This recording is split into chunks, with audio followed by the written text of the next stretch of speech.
అందరికీ నమస్కారం. మన విశ్వవిద్యాలయ సార్వభౌమ నటరత్న డాక్టర్ నందమూరి తారక రామారావు అలాగే పార్టీ వ్యవస్థాపకులు ఆయన ఈ 28వ జయంతి సందర్భంగా వర్ధంతి సందర్భంగా అందరికడికి ఆయన ఘాట్కి నివాళులు అర్పించడానికి ఇక్కడికి రావడం జరిగింది. ఈ భూమి మీద ఎందరో పుడతారు గెడతారు కానీ అందరూ మహానుభావులు కాలేరు. ఒక మనిషి మహోన్నత విద్యాపథంలోకి నడవాలంటే అత్యున్నత శిఖరాలకు నడవాలంటే సత్సంకల్పం కావాలి, ఒకటి దీక్ష పొనాలి, నీ దారిలో నువ్వు నడవాలి.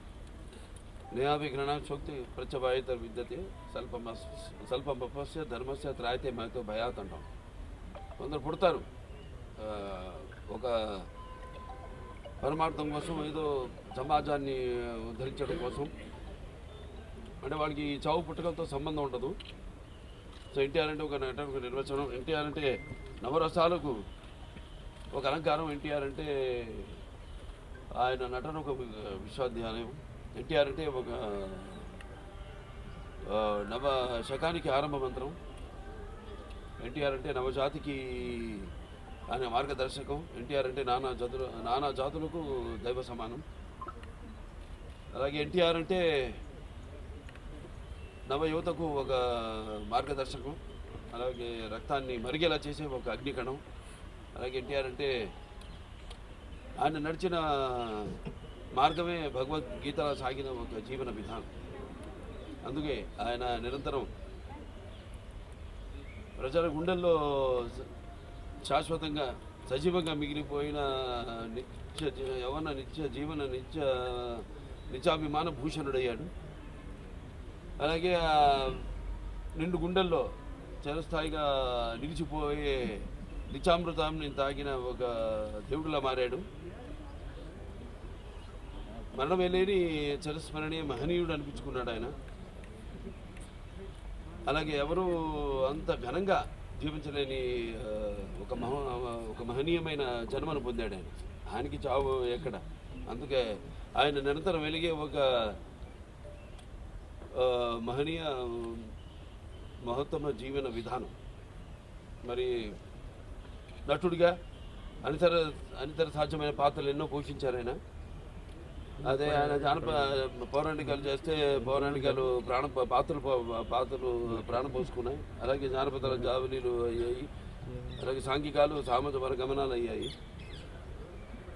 అలాగే ఆయన ప్రపంచంలో మనం ఎక్కడ చూసినా అంటే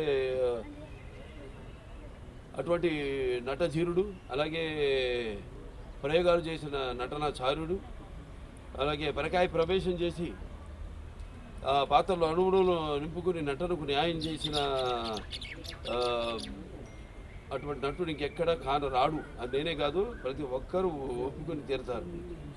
అలాగే ఆయన కేవలం సినిమాలే కాదు, ప్రతి తెలుగు బిడ్డ, ప్రతి తెలుగు మట్టి గడ్డ, నేను తెలుగువాడిని అని సగర్భంగా చెప్పుకునే ఒక దమ్ము, ధైర్యం, ఒక తెగువ, ఆత్మవిశ్వాసానికి పదును పెట్టి సానబెట్టి బయటికి లాక్కొచ్చి చెప్పించిన తెలుగు తేజం నందమూరి తారక రామారావు. అలాగే తెలుగుదేశం అన్న పార్టీని పెట్టి, అలాగే ప్రతి తెలుగు బిడ్డ బొడ్డు కోయిక ముందే రాజకీయాలు ఏంటో తెలిపిన మహానుభావుడు, మహానాయకుడు నందమూరి తారక రామారావు గారు. అంతవరకు మరి ఆయన రాజకీయాలు రాకముందు వరకు చాలామందికి రాజకీయాల మీద పెద్ద ఆసక్తి ఉండేది కాదు. అలాగే అసలు కొంతమందికి అయితే రాజకీయాలు అంటే ఏంటో తెలియదు. అటువంటిది ఆయన ఒక ప్రజల్లో మన ఒక అవగాహనను తీసుకొచ్చి ఆయన పొలిటికల్ హీరో కూడా అనిపించుకున్నాడు నందమూరి తారక రామారావు. ఇక ఆయన చేసిన పథకాల విషయానికి వస్తే ఎంతో సాహసోపేతమైనవి, అలాగే అందరికీ సామాన్య ప్రజలకు ఎంతో అనుకూలమైనవి కూడా. తర్వాత ఆయన ప్రవేశపెట్టిన రాజకీయాలు రాకముందు, రాజకీయాలు వచ్చాక ఆయన ప్రవేశపెట్టిన ఈ పథకాలు, అమలు చేసిన పథకాలు ఇప్పటికీ ఎందరో వాటిని ప్రవేశపెట్టి అమలు చేస్తున్నారు. అందుకే ఆయన పేదవాడి ఆఖరి తెచ్చిన నాన్న ఆయనే. అలాగే జనం యొక్క భవిష్యత్తు చూపించిన నాన్న ఆయనే. అలాగే ఆయనకు తోడుగా ఉన్న ఆడపడుచులందరూ కూడా ఆర్థిక స్వాతంత్రాన్ని ఇచ్చిన ఒక అన్న కూడా అయ్యాడు ఆయన. మరి ఆయన ప్రవేశపెట్టిన పథకాలు ఈరోజు మొత్తం భారతదేశంలో అన్ని రాష్ట్రాల్లో కూడా వాటిని అమలు చేశారంటే మరి కిలో బియ్యం 2 రూపాయలకి అయితేనేమి, లేకపోతే మహిళలకు ఆస్తిలో సమాన హక్కు అయితేనేమి,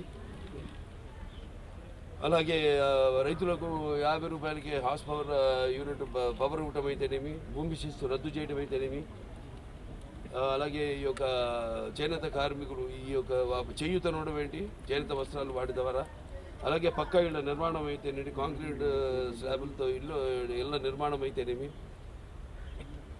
అలాగే విప్లవాత్మక సామాజిక మార్పులు ఎన్నో తీసుకొచ్చారు. దాంట్లో ముఖ్యమైనది తెలంగాణలో పటేల్ పటవారీ వ్యవస్థను రద్దు చేయడం, అలాగే ఈ మాండలిక వ్యవస్థను స్థాపించడం. అప్పటికి 330 తాలూకాలు, అవి 1104 మండలాలుగా చేసి ప్రజల వద్దకు పాలన తీసుకెళ్ళినట్టు ఆయన మండలాల వ్యవస్థను స్థాపించడం. అలాగే ఈ సహకార వ్యవస్థ ద్వారా సింగిల్ విండో సిస్టమ్, రైతులందరూ కూడా కావాల్సినవన్నీ కూడా ఒకే చోట లభించేటట్టు. అలాగే తెలుగు గ్రామీణ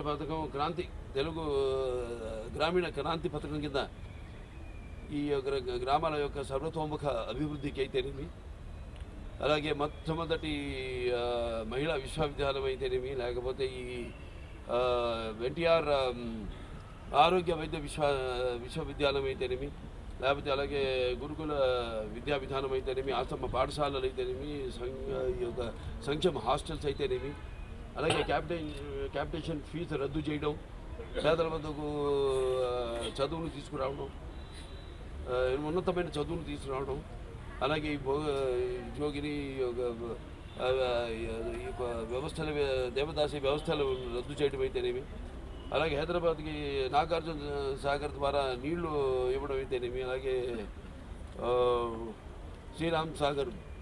నిజాం సాగర్ వాటి అభివృద్ధి, అలాగే తెలుగు గంగా హంద్రి నివాస సబంధి అయితేనేమి, గాలిను నగరి అయితేనేమి, దాని తర్వాత మండల దీని ద్వారా ఆయన ఫ్రంట్ చైర్మన్గా ఉన్నప్పుడు సుమారుగా ఒక ఎన్నో వేల లక్షల మంది రైతులకు దేశవ్యాప్తంగా 11,000 లక్షల మందికి ఆయన ఆనాడు ఈ భూమి శిస్తు రద్దు చేయడం జరిగింది. మాండలిక వ్యవస్థ ఈ యొక్క ద్వారా ఆయన మాండలిక సిఫార్సుల్ని అమలు జరిపించడం జరిగింది. ఇంకా సర్కారీ దీని కమిషన్ ద్వారా ఈ యొక్క రాష్ట్ర కేంద్రాల మధ్య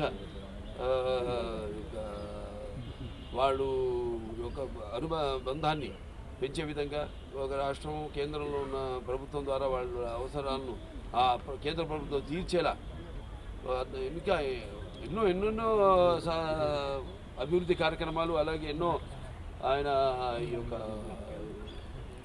అమలు చేయడం జరిగింది అన్ని వర్గాల ప్రజలకు.